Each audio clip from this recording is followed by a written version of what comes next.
My mother-in-law DNA tested my baby behind... No shit, Brenda. By the next day. And with his... Let's have a quick recap. My mother-in-law DNA tested once. She stood there staring at me.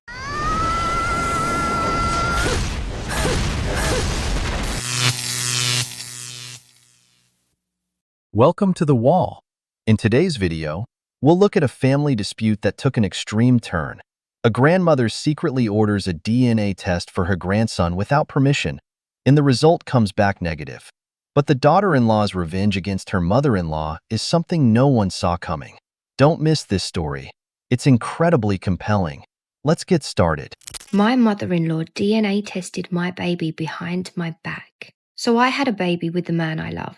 We've been together 3 years and honestly, we've got the most perfect relationship. The baby was planned and we couldn't be more excited. For context, I'm white, my partner is black, and our baby came out very, very light. He's light-skinned, blue eyes, soft hair. Honestly, he's just like me. But the minute my partner's mum came into the hospital room and met our baby, she looked at me like she had a bad smell under her nose. The first thing she said was, "This baby is far too light to be my son's."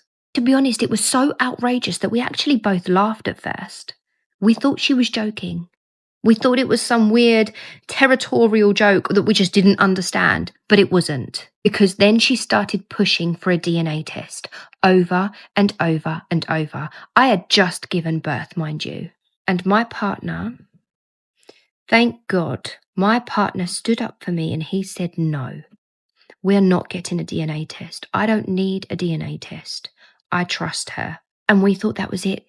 He had put his foot down. He said no, we wasn't getting a DNA test, period, done. That wasn't it. She went behind our backs without saying a word to us after we had said no to the DNA testing. She went and got a DNA test done between our baby and my partner's dad, so my baby's granddad. And would you believe that woman came storming into my house a few days later, slammed the DNA test down on my table and said she was right. The baby isn't my partner's. There was zero match. My husband instantly started crying, shaking. He couldn't look at me like he didn't even know me. And I was stunned, speechless. I couldn't even get the words out in that moment to defend myself because I knew that I hadn't been with anybody else. How had she done this? If she did the test between the baby and her husband and came out negative, well, maybe your father-in-law is not your man's father. There is no reason to say no for a DNA test, only if you are hiding something. Also, the test needs to be done baby versus father to be sure. Let's be clear about two things. Your mother can lie, your wife can lie, but DNA does not lie. If the child does not share your husband's DNA, then the child is not his. There's no trick and no deception here. It's not his child. And there's another, even more serious possibility, that this man's father may not actually be his biological father either. It's one or the other. Because if the DNA doesn't match the husband but does match his father, then something is definitely being hidden. No shit, Brenda. By the next day, and with his mum's help, my husband was packing his bags. It was bad enough that he thought I could possibly cheat on him. But thanks to his mum, he actually believed that our baby wasn't his. And I was begging him to do another DNA with us present so that we know she couldn't doctor the results. He wasn't listening. He wasn't listening to anything, and his mum was in his ear the whole time. It was later that night that he came back alone for his last few bits. This was the first time now, since we got those results, that I had any time alone with him. His mum had been there the whole time, and so I asked him, actually, I broke down in front of him, and asked him to please just talk to me. Please, let's just talk about this. And he finally agreed. And as we were sat down at the kitchen table talking, as I was trying with everything that I have to convince him that I haven't done this, his dad turned up. And this is where things get very interesting. His dad, the quiet, calm man who always stayed out of the drama, he came and sat down next to both of us, and he said he wants a test too. And then he looked at my partner and said, "But not for the baby. I want a test for me and you." What? He wasn't questioning the baby. He was questioning his wife. He had seen the same results that we had, zero match between baby and granddad. And he must have thought at some point, what if the baby isn't the problem? What if my wife is the problem? So they did. They took a DNA test for the two of them and we got the results back, and the results were zero match. My partner is not related in any way to the man who raised him, to the man who his mum told him is his dad. This is the same woman who accused me of being unfaithful. The same woman who said he can't be your baby because he doesn't match your father. No shit, Brenda. My baby doesn't match your husband because your husband isn't your son's dad, is he? She tried to expose me and accidentally ended up exposing herself. Karma really is a bitch, isn't she? God damn it! You can't make this shit up! Please, part 3 quickly. I need to know the rest of the story. I love your stories. She would absolutely not be involved in my child's life. Not now. Not ever. She would never, ever lay her eyes on my baby again. If your partner doesn't stand behind you, I'm sorry. I'd leave. Wild story. Funny thing though, same kind of thing happened to me. Took an ancestry DNA test and found out my dad isn't my real dad. Mom lied, even knowing how bullied I was growing up for not looking like my family, and still tries to deny it. It's messed up. Karma is a bitch, my friends. There was something shady going on here. Plain and simple, she ended up proving that she had been unfaithful. And the worst part isn't just about her son, because the child is still a baby and can grow up without fully understanding what happened right now.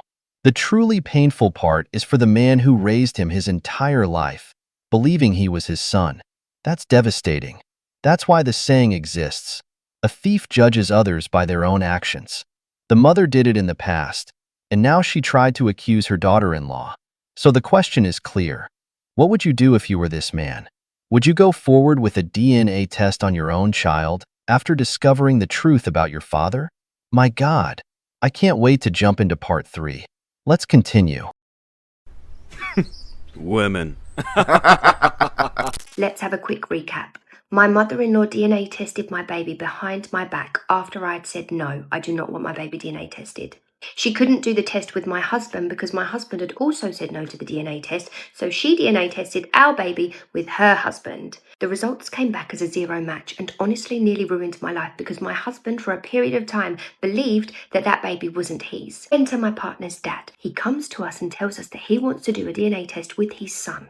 Not with the baby, not with my partner and our baby. No, my partner's dad and my partner. I hope that makes sense. So they do a DNA test behind my mother-in-law's back because if they are a match, if they are father and son, they obviously don't want the mum to know that they've done a DNA test. Turns out they're not father and son. Zero match. Absolutely no chance in hell that my partner's dad is really his dad, his biological dad. So the last time I spoke to you, we had just got the results to tell us that my partner and his dad weren't related in any way. Then we decided to confront my mother-in-law. And I am so excited to tell you this story. So my husband and his dad went full-on family intervention style. And lucky little old me got to be there as well. We waited at her house for her to come home from lunch with her sister. Lunch with her sister is her weekly gossip and complaining sessions. My plan was to be chilled, silent even, demure, you know? Just sit back, sip my water and watch the fireworks fly. That did not happen. When she walked through that front door, all smiles and shopping bags, something in me just snapped. I stood up, slammed the DNA results down on her table, slid them towards her in exactly the same fashion she did to me. And then I just watched the realization and the panic wash over her face. All hell broke loose at that point. My husband and his dad started shouting over each other, shouting at her at the same time. It was messy, loud, and so emotional. But whilst this was going on, she did not look at the men. No, God! No, God, please, no! No! No! No! Later, we'll take a look at some interesting comments. But first, I want to say 2 things. First, revenge is a dish best served cold. Second, she absolutely deserved it for being foolish. If you're going to do something like that, you should plan it better. because this backfired on her completely. Just imagine the look on her face. That must have been priceless. But let's keep going and see what the husband had to say. Once, she stood there staring at me the whole time, and I just smirked right back. Finally, once my husband and his dad had stopped shouting and the silence just engulfed us, she slowly turned to look at her husband. And more coldly than I could probably recite, she said, "It was 30 years ago. What do you want me to do about that now?" And then she just left, just walked out. No apology, no shame, no explanation. The audacity of this woman, she tried to expose me, tried to tear me and my baby away from our family. And then when her own mess crawled out from under the floorboards, it's everybody else's fault. But wait, it gets better. Her husband decided to stay. His exact words were, "She's right. It was over 30 years ago. What am I going to do with that now? I shouldn't have taken the test." And would you believe my partner had pretty much the same response? "She's my mum at the end of the day. You only get one mum. We just need to move on." I can't move on. Whilst everybody else is just brushing this scandal under the rug, I'm still standing here being told to smile in the face of the person who tried to sabotage my whole life. A woman who measured the skin tone of my newborn baby whilst hiding a whole secret child of her own this whole time. How can I ever get over that? Now I know what you're thinking. If I choose to stay in this relationship, then I do just need to move on. And I know you're right. You know, as much as I want to, I would never go and track down her ex-lover from 30 years ago. And I would never leave little hints of him everywhere for her to find. And I would never try to convince her that she's going mad.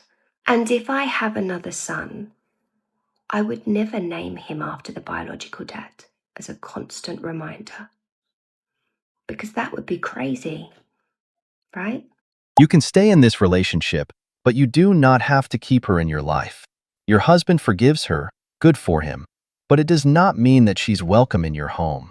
You need to find your husband's father, not for the sake of revenge, but that man is your baby's grandfather, and all his genetics are your baby's genetics. Wait. She knew. She knew to DNA test hubby. Knew she cheated. She wanted to collapse her marriage on purpose. You know what? I'm not sure I believe the mother-in-law did all this just to uncover that information, but it's almost like she confessed without saying a word. Maybe she thought, if I admit it directly, my husband and my son will hate me. But if they confront me instead, I can play the victim. She probably knew her husband, the father of this man, was a pushover who would forgive her. This is exactly why paternity fraud is such a serious issue in this country. And the son also bears some responsibility here. After seeing what happened to his father, he should have taken a DNA test the very next day. In my opinion, the mother-in-law knew the result would come back negative. She simply didn't like her daughter-in-law, so she created all this drama, even knowing. So remind me again how you're pregnant after I got a vasectomy 2 years ago. Okay, well, there was just a study that just came out that said vasectomies don't work and they might change your baby's skin color. Girl, what? No. That's that DNA from your lover that changed their baby color. They might change my baby's skin color? Yeah, that's to be expected. Our baby might be a different color. Yeah, well, I found your Tinder, so. I don't have a Tinder. This is literally your baby, and I've only been sleeping with you. Now, I done heard some lies, but this one, man, it takes the cake. Speaking of cake, was that cake a German chocolate cake that you took a bite of? Cocaine's a hell of a drug. Brothers, a DNA test is important. Knowing whether a child is yours should not be a taboo or a source of shame. Biological paternity is a right, and having certainty gives you peace of mind. This isn't about accusing anyone. It's about confirming an objective truth. The problem is that blind trust is often romanticized, while paternity fraud continues to exist. Lies in this area are among the most painful things a man can experience. If there are reasonable doubts, seeking clarity does not make you a bad person. Raising a child believing they are yours when they're not can destroy you emotionally later on. The truth, even when it hurts, is always better than living deceived. We've reached the end of the video, but before we go, the questions are for you. If you discovered that the man who raised you is not your biological father, would you continue to trust without questioning? Or would you ask for a DNA test for your own child? Do you think requesting a DNA test makes you a bad man? Or is it a basic right to know whether a child is truly yours? If you enjoyed the video, make sure to like it, subscribe to the channel, and turn on the notification bell. Your support means a lot to us and motivates us to keep creating more content. Stay tuned for the next video of The Wall.